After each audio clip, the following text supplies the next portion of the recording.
This is the quick 5 tips to get a job in Saudi. Number 1, ലിങ്ക്ഡിനിൽ ഇങ്ങനെ apply ചെയ്തുകൊണ്ടേയിരിക്കില്ല, ഒന്ന് കുറയ്ക്കുക. Instead LinkedIn connections build ചെയ്യാൻ വേണ്ടിയിട്ട് use ചെയ്യുക. നമ്പർ 2, ഞാൻ എൻ്റെ പ്രീവിയസ് വീഡിയോയിൽ എക്സ്പ്ലെയിൻ ചെയ്ത് പറഞ്ഞതുപോലെ FB ഗ്രൂപ്പ്സ് ആൻഡ് കമ്മ്യൂണിറ്റീസ്, നിങ്ങളുടെ ജോബുമായിട്ട് ബന്ധപ്പെട്ട ഗ്രൂപ്പ്സ് ആൻഡ് കമ്മ്യൂണിറ്റീസിൽ ജോയിൻ ചെയ്യുക. അതിൽ നിങ്ങൾ ആഡ് വരുന്നത് നോക്കുകയും ചെയ്യുക, നിങ്ങൾ ആഡ് പബ്ലിഷ് ചെയ്യുകയും ചെയ്യുക. നമ്പർ 3, ഓൺലൈനിൽ CV മെയിൽ ചെയ്യുന്നതിനോടൊപ്പം തന്നെ മാനുവലി പോയിട്ട് ബയോഡാറ്റ സബ്മിറ്റ് ചെയ്യുക. എവിടെയാണോ ജോബ് കിട്ടണമെന്ന് ആഗ്രഹിക്കുന്നത് അവിടെ നമ്മൾ കഴിയുമെങ്കിൽ മാനുവലി പോയിട്ട് തന്നെ ബയോഡാറ്റ സബ്മിറ്റ് ചെയ്യുക. ഇനി 4th പോയിൻറ്റ്, ഇതാണ് എനിക്ക് ഏറ്റവും കൂടുതൽ വർക്കായത്. നമ്മൾ ഓൺലൈൻ കണക്ഷൻസ് ബിൽഡ് ചെയ്യുന്നത് പോലെ തന്നെ നമ്മൾ ഓഫ്ലൈൻ കണക്ഷൻസും എങ്ങനെയെങ്കിലും ഇൻക്രീസ് ചെയ്തെടുക്കുക. അതായത് നമ്മൾ എവിടെയാണോ നിങ്ങൾ വർക്ക് ചെയ്യാൻ ആഗ്രഹിക്കുന്നത് അവിടുത്തെ ആൾക്കാരെ ഓഫ്ലൈനായിട്ട് തന്നെ കണക്ട് ചെയ്യാനുള്ള ചാൻസസ് ഉണ്ടാക്കിയെടുത്ത് നമ്മളവരെ കണക്ട് ചെയ്യാൻ ശ്രമിക്കുക. ഇനി 5th പോയിൻറ്റ്, അതെല്ലാവരും ചെയ്യുന്നതാണ്.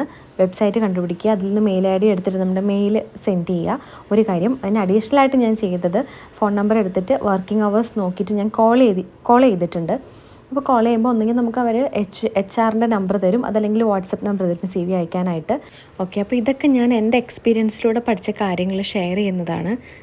ഇനി ഇത്രയും കാര്യങ്ങൾ ഡീറ്റെയിൽ ആയിട്ട് ഞാനൊരു വീഡിയോ അപ്ലോഡ് ചെയ്തിട്ടുണ്ട്. അതായത് നമ്മൾ ഓഫ്ലൈനായിട്ട് നമ്മൾ ആളുകളെ എങ്ങനെ കണക്ട് ചെയ്യാം, അവരെ പേഴ്സണലി എങ്ങനെ കണക്ട് ചെയ്യാം, ഞാൻ അതിന് എന്തൊക്കെയായിരുന്നു ചെയ്തത്, ഈ ഓരോ പോയിൻറ്റിലും ഞാൻ സ്പെസിഫിക് ആയിട്ട് ഓരോന്നിനും എന്തൊക്കെയാണ് ചെയ്തത് എന്നുള്ളത് എക്സ്പ്ലെയിൻ ചെയ്തിട്ടൊരു വീഡിയോ അപ്ലോഡ് ചെയ്തിട്ടുണ്ട് ഞാൻ. അപ്പോൾ അതെന്തായാലും നിങ്ങൾ വാച്ച് ചെയ്യണം. ബിക്കോസ് ഞാൻ ഈ പറഞ്ഞ കാര്യങ്ങളിൽ എനിക്ക് ഏറ്റവും വർക്ക് ചെയ്തത് ഈ ആളുകളെ ഡയറക്റ്റ് കോൺടാക്റ്റ് ചെയ്തപ്പോഴാണ് എനിക്ക് കൂടുതൽ വാക്കൻസീസ് അറിയാൻ പറ്റിയതും കൂടുതൽ എനിക്ക് ഇൻ്റർവ്യൂസ് അവർ തരപ്പെടുത്തി തന്നതും എല്ലാം എനിക്ക് അങ്ങനെയായിരുന്നു. അവരെ ഡയറക്റ്റ് കോൺടാക്റ്റ് ചെയ്തപ്പോഴായിരുന്നു. അപ്പം ഞാൻ അങ്ങനെ ഡയറക്റ്റ് അവരെ കണക്ട് ചെയ്യാൻ എനിക്ക് എങ്ങനെ പറ്റി എന്നുള്ളതെല്ലാം ഞാൻ അതിൽ എക്സ്പ്ലെയിൻ ചെയ്ത് പറയുന്നുണ്ട്. Please do watch it and please don't forget to subscribe my channel. Thank U.